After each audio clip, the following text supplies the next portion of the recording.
কিছু ছোট ছোট মাকরু আমল আছে যেগুলো একজন সাধারণ মানুষ করছে, অপরদিকে সেই আমলটা একজন আলেম করলে তার ব্যাপারে অনেকে সমালোচনা অপমান করছে, হারাম পর্যায়ে নিয়ে যাচ্ছে, এরা সীমা লঙ্ঘন করছে। শুধু তাই নয়, হারাম কাজ করলেও এতটা খারাপ হবে না, অথচ সেই আমলটা সম্পর্কে উভয় জানেন।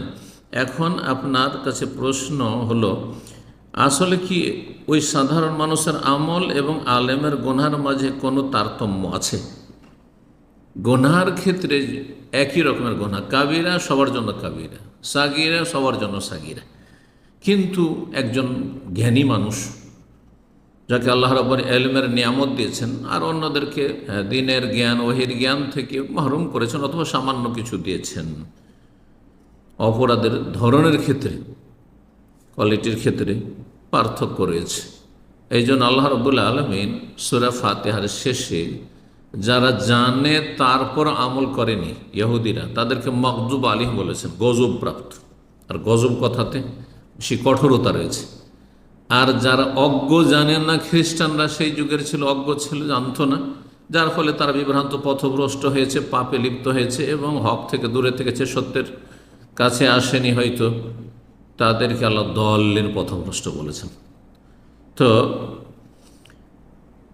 এটা মানুষের স্বভাব যে ভালো মানুষের ভুল বেশি ধরে, ছোট ভুলকে বড় করে দেখে।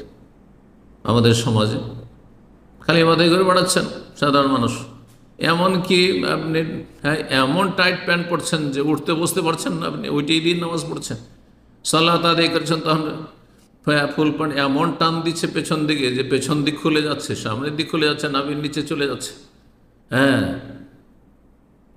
কিন্তু কেউ আপনার সম্পর্কে কোনো রকমের বিরূপ মন্তব্য করেন না। কিন্তু আলেম যদি ঢিলা ঢালাও প্যান্ট পরে, আর যদি আলেম পাঞ্জাবিও পরে, পায়জামা পরে, আর মাথায় টুপি না থাকে, তো বাঙালি সমাজে কতই না অপরাধ করে দিল, তাই না?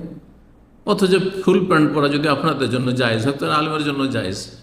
কিন্তু একটা আলেমের শান নয় যে সেটা করবে, আলেমকেও সেটা চিন্তা করতে হবে। কারণটা কি? কারণটা হচ্ছে সাদা কাপড় আর রঙিন কাপড়। সাদা কাপড়ে সামান্য একটু দাগ হলে বোঝা যায় যে জুব্বা আছে, সাদা কাপড়। যে রঙিন কাপড় আছে, রঙিন কাপড়ে যদি আপনি 2 সপ্তাহ 3 সপ্তাহ পরে থাকেন আর ময়লা আবর্জনা ভর্তি, তবুও দেখা যাবে না, চেনা যাবে না। ঠিক ওই রকম। তো জনগণ হচ্ছে কালো কাপড়ের মতো, আর আলেমরা হচ্ছে সাদা কাপড়ের মতো। সুতরাং আলেমকে সাদা কাপড়ের মর্যাদা যেমন বহাল রাখতে হয়, খেয়াল রাখতে হয়, ঠিক তোমার নিজের জীবন সম্পর্কে খুব সজাগ হইতে হবে যে ছোটোখাটো ভুলও যেন না হয়। আর ভুল হতে পারে, আর ভুল হলে মানুষ মাত্রই ভুল হতে পারে, যে কে হোক না কেন। আল্লাহ আমাদের মাফ করুন। এটা আরও জিজ্ঞাসা করেছেন যে যদি সাধারণ মানুষও সেই গুনাহ সম্পর্কে সম্যক জ্ঞাত আছে। হ্যাঁ, আপনার কথার উত্তর হয়ে গেছে, জি হ্যাঁ, যেটা গুনাহ সবার জন্য গুনাহ, এবং গুনাহ কাবিরা হলে কাবিরা, সাগিরা হলে সাগিরা, আর ভুলের ঊর্ধ্বে কেউ নেই।